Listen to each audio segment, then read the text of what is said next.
I'll clap for you anytime. Just as a personal aside, that has actually maybe my favorite piece in the whole world. I remember as a boy, a teenager, when I was starting to learn the organ, I would hear Diane Bish playing that as her theme music, of course transcribed for organ as part of her show, The Joy of Music. That piece was later played by Dr. Kimberly Marshall as the recessional at our wedding, which took place at Century United Methodist Church in Phoenix, Arizona. It was a wonderful transcription by Marcel Dupré, which she used, and I'll always be indebted to her for learning that kind of at the 11th hour for our wedding. Anyhow, we're going to move from the Bach to a sonata by Handel. Handel composed 9 sonatas for violin or some instrument such as the recorder that 5 are authentic. Let me put it this way.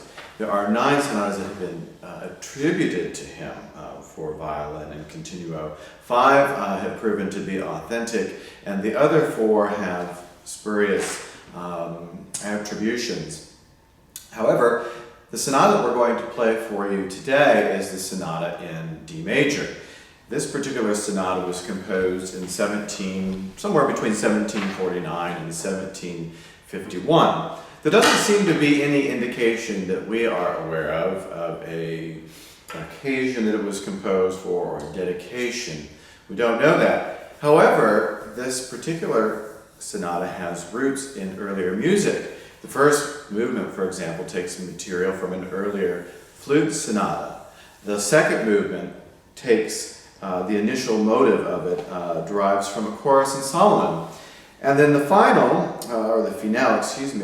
uses material from earlier arias. And then Handel again used this musical material for the symphony, which heralds the appearance of the angel in the third act of Jephthah. Now, when he did this, in the manuscript, he, in pencil, crossed out some bars of music. And later, when this violin sonata was published, it was published with those bars of music not present, eliminated, deleted, if you will. It wasn't until 1952, in the Schott edition, that we got the full sonata again, and that's what we will play for you today. Handel's sonata in D major of 4 movements.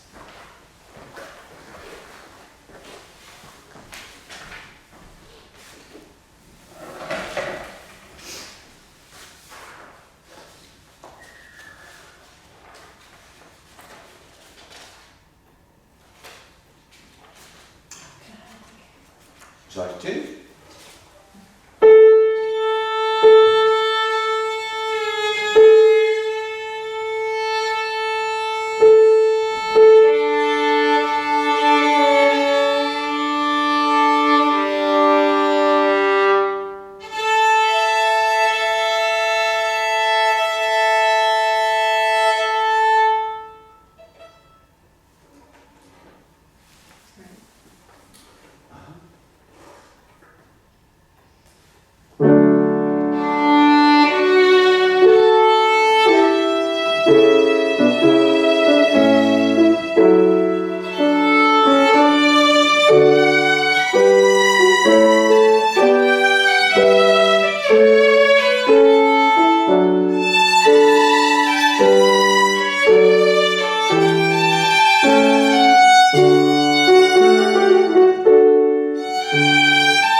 Well, thank you very much. That was a lot of fun to play, and I hope you enjoyed it. There's some tough licks on the continuo part, which we're using today, a 2009 Mason and Hamlin.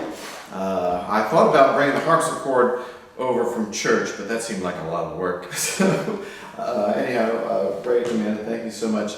As we were putting this program together, we thought that we wouldn't do anything in minor necessarily. We thought just, I mean, there's some minor music, but we really wanted to do some uplifting kinds of things because, I think we can all use that kind of happiness for our spirits right now, and I know just playing that really brightens my day. The next piece we're going to play for you is a very different kind of idea. It's the Spiegel im Spiegel by Arvo Pärt. This was composed in 1978 for violin and piano. That also happens to be the year of my birth, so maybe I like it because of that. But this is a very interesting piece because it's written in the tintinnabular style. This was something that kind of came out of Pärt's examination of, kind of his compositional style in the mid-1970s. And he took Gregorian chant influences, harmonic simplicity, and his Russian Orthodox faith. And this tintinnabular style came out of that. It's a, tintinnabulation, it's a bell-like quality. And his first piece that is in that vein is for Alina, and that came out in 1976, I believe. Yes, 1976. Anyhow, so this tintinnabular style, you're going to hear kind of two things. You're going to hear a melodic voice, which is operating over diatonic scales, and that is Amanda on the violin. And then you're going to hear a tintinnabular voice, which is operating within the triad on the tonic, and will accompany each other that way.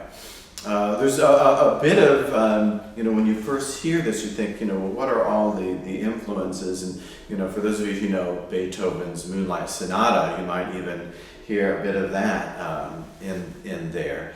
Spiegel in Spiegel translates to mirror in mirror, or mirror in the mirror. And so if you think about it, if you had a mirror and a mirror kind of positioned together, you just get an infinity of images. And I think you'll hear some of that in this particular piece. It's a piece of minimal music. It takes, about 10 minutes to perform. Amanda, really, her part, both of our parts are very sparse. There isn't a whole lot of indication from the composer. And Amanda's part is just kind of a series of ascending and descending scales with the fulcrum of the note A, which she tuned with earlier. A also tended to be, if you want to think back to Gregorian chant or plain chant, A also kind of tends to be our reciting tone, our plain chant, ground, if you will.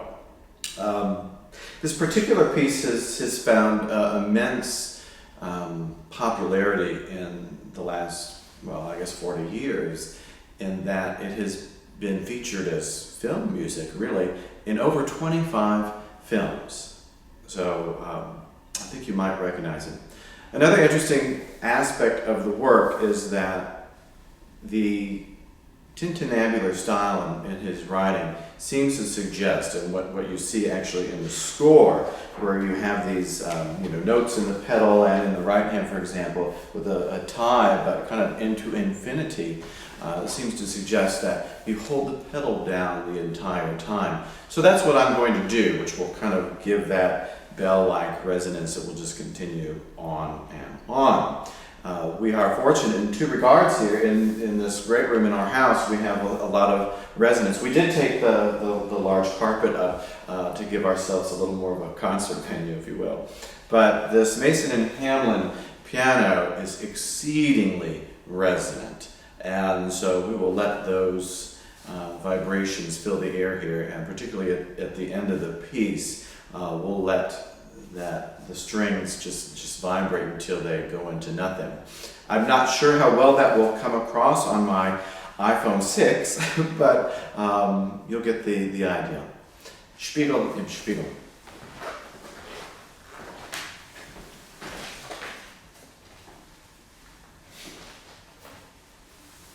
You need a tune, you okay?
It's one of those pieces that sounds so amazingly simple, but it's intense to play, believe it or not.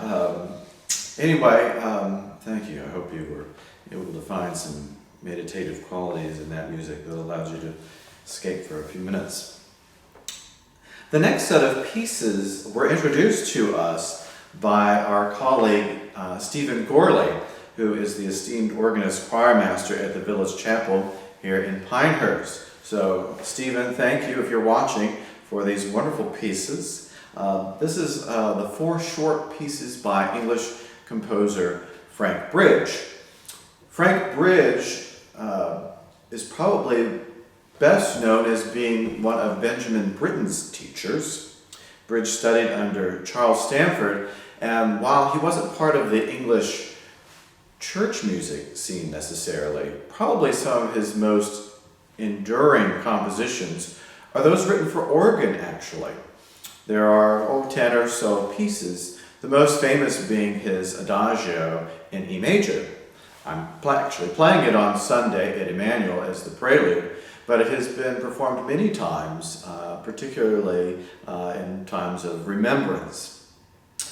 This set of 4 pieces starts with a meditation, and then we hear, what's next, Amanda? Spring song. Sorry, I just had to look out the window and see the flowers. Spring song, and then we have a lullaby, and then we have a country dance. These pieces were composed in 1912, and our family the past few weeks have been watching, or rewatching I should say, Downton Abbey. And I think these pieces are very characteristic of kind of the late Edwardian times where the sun never sat on the English flag, and tea was and social gatherings of the elite were fashionable, and the women with their hats, and you kind of get that sense through this music. It's charming, it's delightful, and we're pleased to be able to present it to you this afternoon. 4 short pieces for violin and piano by Frank Bridge.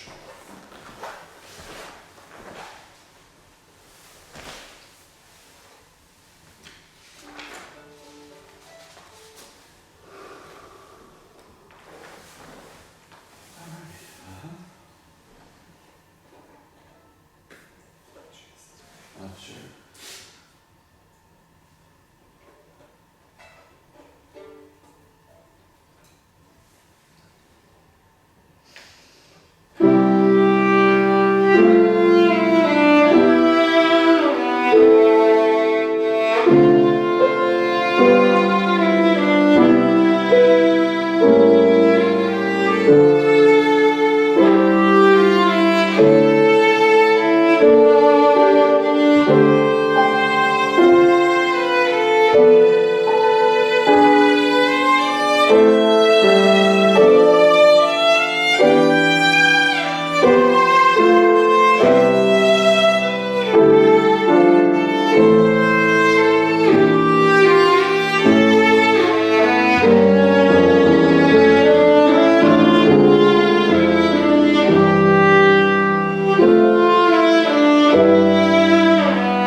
Thank you very much, Amanda. Thank you.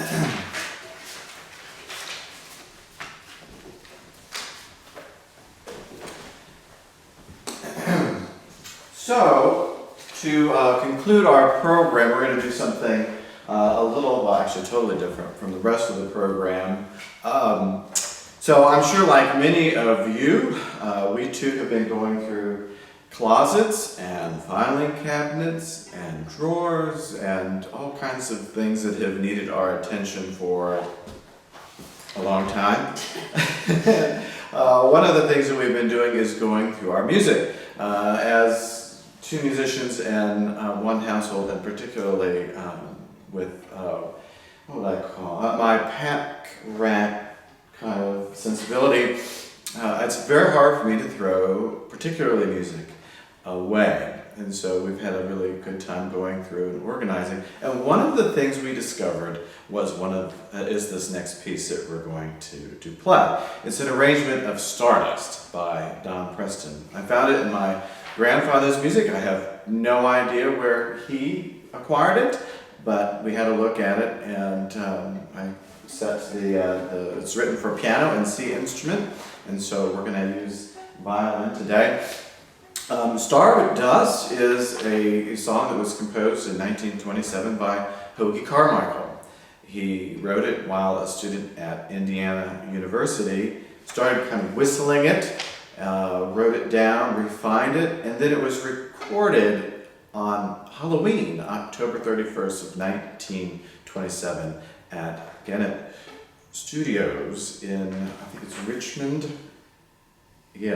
Indiana, which is along the Ohio, in the eastern part of Indiana, Ohio-Indiana border.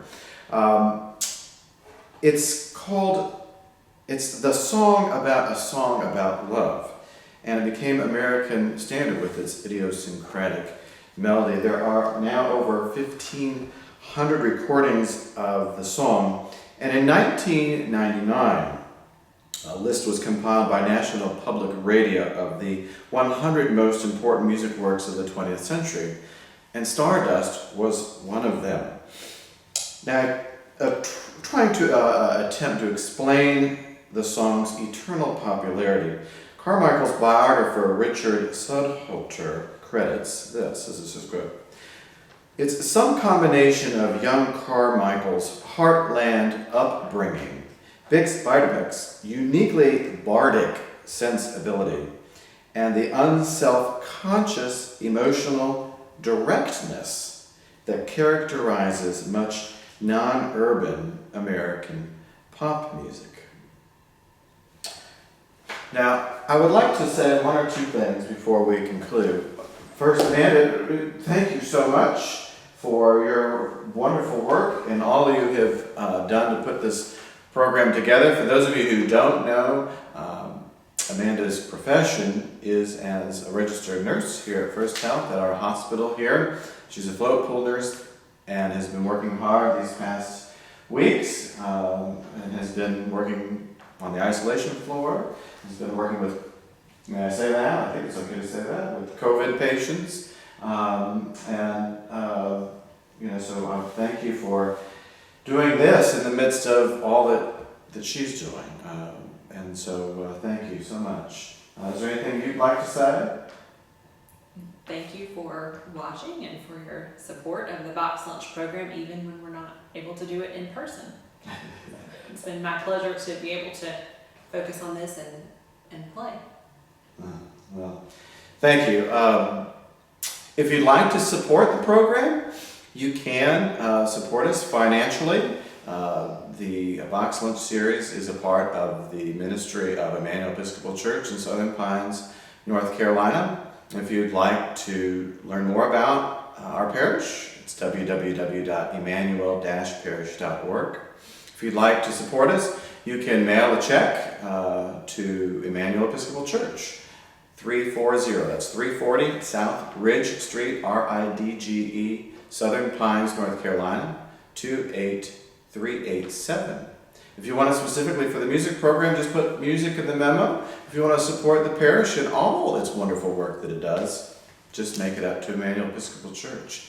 And we thank you for all of you who support our parish, who allow me to do what we do.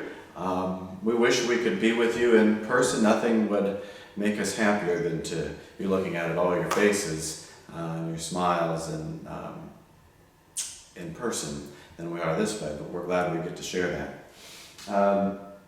So this piece I'd like to dedicate in a couple different ways. Sorry to be so long-winded. First, to our nurses, our doctors, our grocery store clerks, the UPS drivers, our postal workers, our scientists, our researchers, government leaders, all that are working so hard during this time. Secondly, I'd like to dedicate this to Jody Gilmore, who was a wonderful friend who passed away almost a year ago now. She was a wonderful supporter and a beautiful person. We miss her dearly. This Mason and Hamlin piano was hers. When she passed, it became our family's. It was gifted to us by her estate, and we are so thankful to have it here in our home and to make music with it, to teach our children piano on it. So we miss you and love you, Jody. We send our love to her husband, Walt, and her family, of course. And then finally, one last shout out to John Hatcher, who I was having a little technical issue with the piano yesterday, and with his guidance and help, we were able to get it resolved. So John, thank you so much. We can't repay you enough. So without further ado, Stardust.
Thank you all. Stay well and healthy. You'll be in our prayers. Have a wonderful afternoon.